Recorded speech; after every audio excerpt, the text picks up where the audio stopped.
Hello everybody and welcome back, where today we're talking about the demo of Lies and Rain. This is on PSVR2 for the first time yesterday. It's free to download, it's about 10 gigabytes and will last you about an hour of playtime. Now this won't be a full review or anything like that because this is just a demo. It'll simply be my impressions of what I played, the things I enjoyed and the feedback that I have. Before we get into this, only 25% you're a sub to the channel, so if you feel like subbing, want to support the channel, the easiest way to do so is of course hitting that button, but you already know that, and thank you to our patrons and members for keeping the channel going day after day and week after week. With that being said, let's talk of Lies and Rain. Now this is a sci-fi action puzzler is the way I'd call it, to be honest. It's a bit of a mix, and to be honest, the closest game that fundamentally feels like this in terms of pacing at least is Half-Life Alyx. You have some shooting segments, and then it slows down and you have a puzzle, and then you have a break with some upgrades where you can kind of choose what you want to spend your currency on.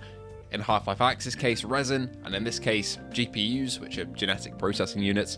And then you'll be back to some action, and then another puzzle, and so on and so forth. That's the way I'd really describe this, is it feels like an indie Half-Life Alyx. Obviously, there are some caveats to be pointed out here.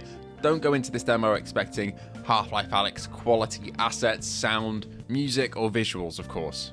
But on a fundamental gameplay level, there are quite a few features that are carried over between both titles that I did find quite endearing in this demo. Now, if you want to go and download the demo, you go onto the PS Store, type in Of Lies and Rain, and go to the main game page. From there, you'll click the three dots on the right by the wishlist button. That'll open a drop-down menu and you can press Demo and then download it from there, and again, it's about 10 gig and will last you about an hour. Okay, first let's tackle the visuals of this thing. That varies in my opinion. Some of the assets and the environments here genuinely are pretty stunning, and then some feel a little bit flat in terms of lighting on PSVR2, but again, looking at standalone footage, that's kind of the tier that we're working with here, and compared to standalone, this does look pretty great.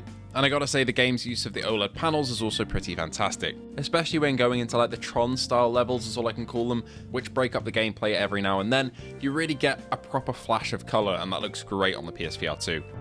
Oh, the OLED colors on that are really nice. Whoa. Whoa. The game also offers a performance and resolution mode. I went with resolution to keep the image as clean as possible here, but performance runs unreprojected and looks almost as good, while the quality mode runs at reprojected, but it does feel like a solid reprojected frame rate.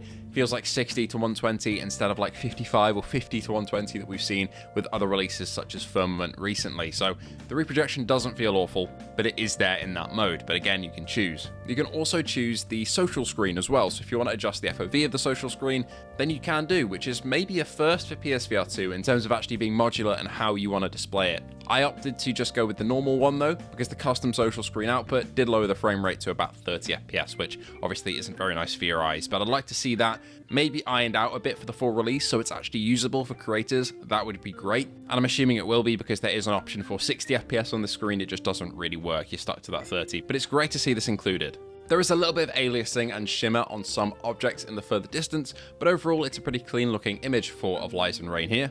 So overall, pretty happy with the quality of this game. For I think what is a 5-man dev team, this is pretty impressive. The overall gameplay loop was pretty good. If you're a puzzle fan, you enjoy Red Matter, you enjoy the puzzle segments of Half-Life Alyx, you'll feel right at home here. There are quite a few similar puzzles to those games throughout this one, like turning off valves, finding different ways around and areas, finding different keycards to get through different doors. All the works here, and in between these sections, you'll be platforming a bit, you'll be shooting some enemies, and you'll be upgrading your stuff. And overall, it is quite a satisfying loop through and through.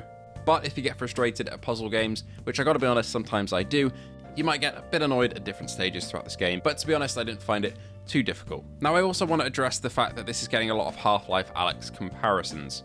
Again, that isn't because of the visual quality or anything like that, but there are a few moments throughout this game, or this demo should I say, that have those Half-Life qualities to them. From the opening segment where a massive ship flies past you, mimicking the Strider going past you in the opening of Alyx.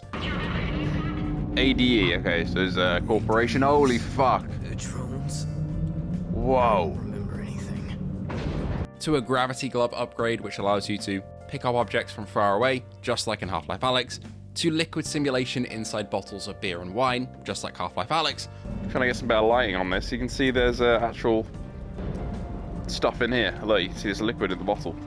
To even picking up a crowbar as a temporary weapon at points, and having the same weapon wheel style allocation as Half-Life Alyx yeah, there's a lot of comparisons to be drawn here. It doesn't feel like it's ripping off, but it does walk that line pretty closely, especially when some of the enemies feel like headcrabs, some of the enemies feel like barnacles. Yeah, there's a lot of similarities here. The story so far is fairly engaging, and AI has taken over the world after causing a nuclear holocaust. You have to go and try and, stop it, of course.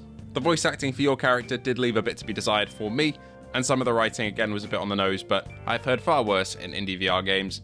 And the visuals and the environment certainly reflect what the characters were talking about, which for some other indie VR titles I don't really feel, but I felt that everything that they were saying was backed up by what I was seeing, which was good. I think the pacing of this demo also is helped by the fact that there's a lot to do as you go around in terms of scavenging for supplies and smashing open boxes, again, Half-Life style, to fighting enemies and solving puzzles. You're never really bored at any point. It goes along at a nice pace. Gunplay as well uses PSVR2 features, such as haptics and adaptive triggers. Big thumbs up there. So you can tell the devs have put in the work, especially between that and having the performance and quality modes to choose from. They have listened to this community, and I'm very happy that they have done. A couple things I did have a problem with though, one of which was climbing. Sometimes with ladders, I feel like it didn't really let go of anything, but it dropped me down to the bottom. So I'd take damage, which was a bit annoying. And I did have one point in the game where I was ducking under a laser, I think, and I got ejected out of the world geometry, which obviously isn't great. Do you reckon I can... What the fuck? The devs have said there'll probably be a couple of bugs still in there, and I gotta say, yeah, I did run into a few. I don't know if I just got unlucky though, but again, these are still in the game, so let me know if you ran into any of those. Overall, I'm pretty impressed with Lies and Rain. Sure, it's got a bit to go in terms of polish, but the fundamentals are here and the game feels good. Let me know if you played it. Thank you so much for watching, and I hope to see you all in the next one.